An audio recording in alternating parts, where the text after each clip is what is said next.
no stopping us now. We're on the move. Huh. Ain't no stopping us now. We've got the groove. Changing all the time. Keep it on. Changing all the time. Keep it on now. Who serve in the armed services. You know, many people believe that this is a happy day, but for those of us who lost loved ones or lost colleagues, it's a day of reflection. I still look at Uncle Joe. I still remember like it was yesterday, 7-year-old boy receiving that notification from Vietnam that he would no longer play baseball with me, would no longer be in my life. And every Memorial Day, I reflect on that moment. And I'm sure all that lost a loved one, that picture sits in the living room, it's in your wallet. And so to some, this is a day of barbecuing, this is a day of going to the beach. But to many of us, it's a moment of reflection. And it's a moment of deep reflection because it is difficult to protect the soil that held the tree, that hung people that look like you and I. But in spite of that, it was your blood, your sweat, your tears that watered the tree of freedom. And I'm clear on that. And we can't continue to have a city, a state, and country where we give you great parades after services, but then we don't provide services when you're home. And so there's just a new mindset in City Hall of becoming the mayor of this city.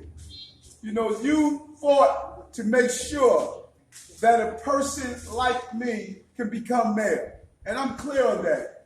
And I'm going to live up to that. And I want you to know that this is a journey that I have been a part of for 24 years. A whole lot of folks all of a sudden discovered the city when they wanted to be mayor. I discovered the city when I know that we were better than what we were doing for everyday people, and I was one of those everyday people. I went through my entire public school being bullied, trying to figure out why I couldn't learn and take the exams, and everyone else would pass them. They called me the dummy student. And I was always going to sleep at night, crying myself to sleep, saying, what's wrong with me? I got into college, a community college, sat in the library studying, and it just so happened I heard in the next aisle a documentary on learning disabilities. And I said, well, maybe I have a learning disability. I learned that I did.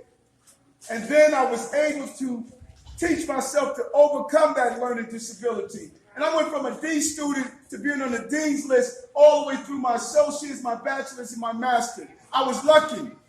Our children can't be lucky. You can't become lucky to get the education and resources you deserve. If we don't educate, we're going to incarcerate. 80% of the people at Rikers Island don't have a high school diploma or equivalency.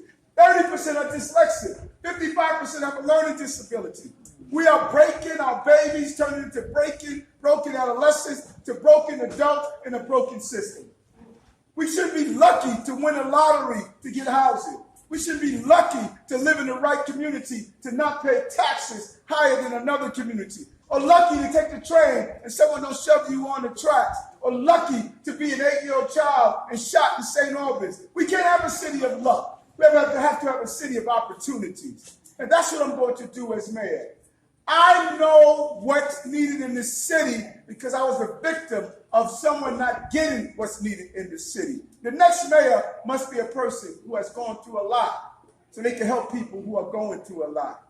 Not only was I arrested and beat by police officers, but now the Creator is going to make the opportunity of me being in charge of that police department that beat me in the first place. That's who we are. And so I say to you, I need you. You are my voters. Let's be clear. You are my voters. I don't win without you, period. We're on the top of the polls. Everyone believes this is our victory. We have 22 more days left. First early voting on the 12th, then the primaries on the 22nd. We can break a 30-year belief that we never had a mayor of color since the great Mayor David Dinkins. I'm ready to be your mayor of the city of New York. I feel this is a Matthew 21:12 moment for those of us who go to church. Jesus went in his temple. He saw them doing wrong in his temple. He didn't sit down and participate. He turned the table over. I'm going to City Hall to turn the table over. Let's win this day. Thank you very much. And I won't be laughing at the lies when I'm gone. And I can't question how or when or why when I'm gone. Can't live proud enough to die when I'm gone. So I guess I'll have to do it while I'm here. There's no place in this world where I'll belong when I'm gone. And I won't know the right from the wrong when I'm gone. And you won't find me singing on this song when I'm gone. So I guess I'll have to do it. I guess I'll have to do it. Guess I'll have to do it while I'm here.